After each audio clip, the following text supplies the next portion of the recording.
ช่วงคำถามกวนประสาทตอนที่14มันอะไรนะมันมีอยู่3สี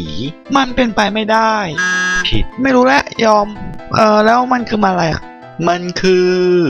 ไฟจราจรแดงส้มเขียวหมาอะไรนะมี2ขาก็หมาขาสองขาไง ผิดข้อนี้กูบายอ่ะหมาขึ้นรถไฟหมาขึ้นรถไฟมันก็มี4ขามันจะมี2ขาได้ยังไงมั่วแล้วมี2ขาก็เพราะว่าขาไปและขากลับทำไมหน้าพายเรือยังไง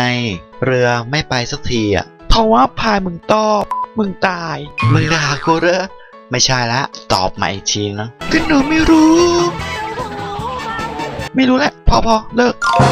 ก็เพราะมันพายเรือไม่เป็นไงโอ้โหคำถามง่ายมากๆเด็กก็น่าจะพอตอบได้นะทำไมนายตอบไม่ได้โอ้โหก็กากเลยอ่ะ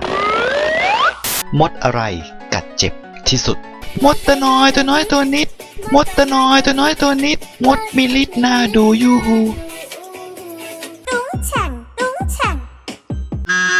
ผิดก็มดทุกชนิดแหละกัดเจ็บที่สุด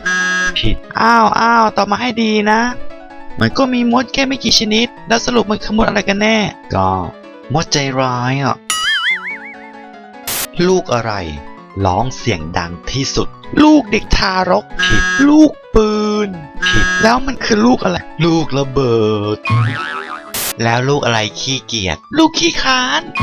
ผิดก็ลูกขี้เกียจอีกแล้วผิดไม่รู้แล้วอ่ะยอมลูกบิดจานอะไรใหญ่กว่าโลกจ้าหรือเปล่าผิดจานดาวเทียมผิดดาวเทียมมันใหญ่กว่าโลกด้วยเหรอโอ้ตอบไม่เอายอมจานกวักจักรวาลจักรวาลกวางอะไรสีเขียวง่ายมากเลยกวางตุ้ง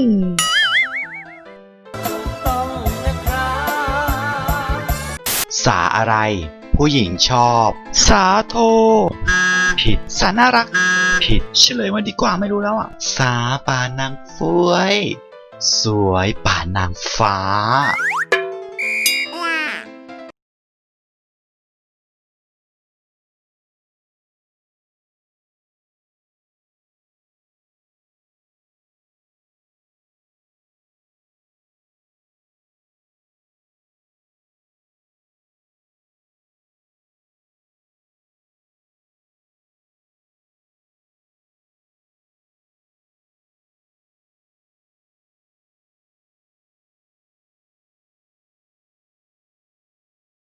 อะไรเสียงเพราะกาว่าวผิดขี้เกียจตอบแล้วอ่ะตอบไงก็ไม่ถูกอยู่ดีกาตี้กีตาร์